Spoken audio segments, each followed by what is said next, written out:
मुख्यमंत्री और बड़े समाजवादी नेता कर्पूरी ठाकुर को केंद्र सरकार ने मरणोपरांत देश का सर्वोच्च सम्मान भारत रत्न देने का फैसला किया है। पीएम मोदी ने सरकार के इस फैसले के बारे में जानकारी देते हुए लिखा कि कर्पूरी ठाकुर की जन्म शताब्दी के अवसर पर लिखा गया ये निर्णय देशवासियों को गौरवान्वित करने वाला है। इस सम्मान की खबर पता लगने के बाद कर्पूरी ठाकुर के परिवार के लोगों में भी जश्न का माहौल है। उनके पैतृक घर में परिवारजनों और समर्थकों ने एक दूसरे को मिठाई खिलाई। इस मौके पर कर्पूरी ठाकुर के बेटे और जेडीयू से सांसद रामनाथ ठाकुर ने क्या कुछ कहा, सुनिए। खुशी है और सिर्फ बिहार ही नहीं, पूरे हिंदुस्तान के लोग उनके सहयोगी रहे हैं, समाजवादी आंदोलन में शरीक रहे हैं। गरीब तबके लोग जो सुने होंगे, जो उनके लिए लड़ाई लड़े हैं, उनको बहुत बड़ी खुशी मिली होगी। ये भारत सरकार ने, बिहार सरकार ने जो ये उपाधि देने का, भारत रत्न देने का काम किया है, इसके लिए हम अपनी तरफ से संजय जी को बधाई देना चाहते हैं।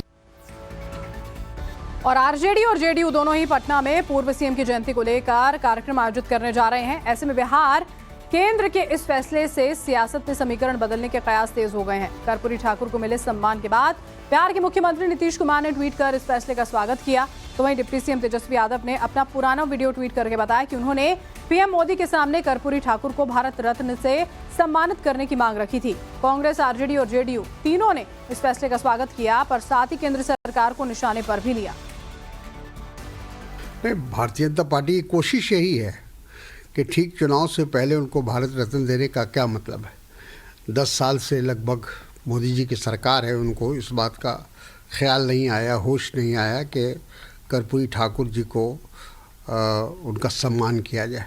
आज यकाएक जो उनके अंदर कर्पूरी जी के प्रति जो एक कहा जाए कि ख्याल उत्पन्न हुआ है, वो इस बात का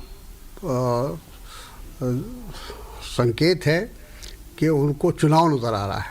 बिहार के मुख्यमंत्री श्री नीतीश कुमार जी ने जननायक कर्पूरी ठाकुर जी को विभिन्न अवसरों पर एक लंबे समय से भारत रत्न देने की मांग केंद्र सरकार से की। अंततः 10 वर्षों के लगातार कार्यकाल के पूरा होने के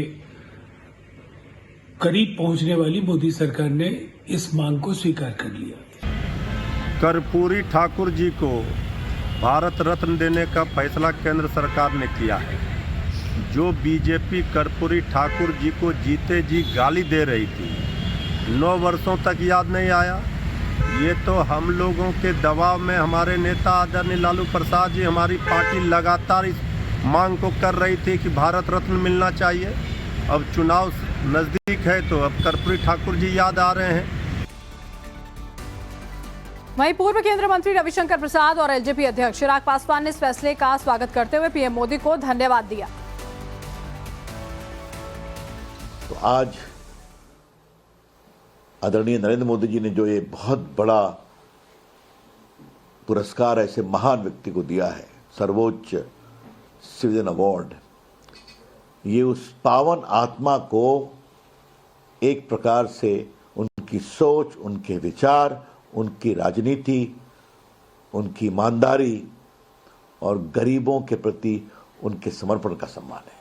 जन सेवा में उनके योगदान के लिए जिस तरीके से उन्होंने पंक्ति पर, अंतिम पायदान पर खड़े व्यक्ति को मुख्य धारा के साथ जोड़ने के लिए आजीवन उन्होंने प्रयास किया, उनके इस प्रयासों को मद्देनजर रखते हुए भारत रत्न उनको जरूर मिलना चाहिए। आज देशवासियों की उस मांग को हमारे प्रधानमंत्री जी ने सम्मान देने का काम किया।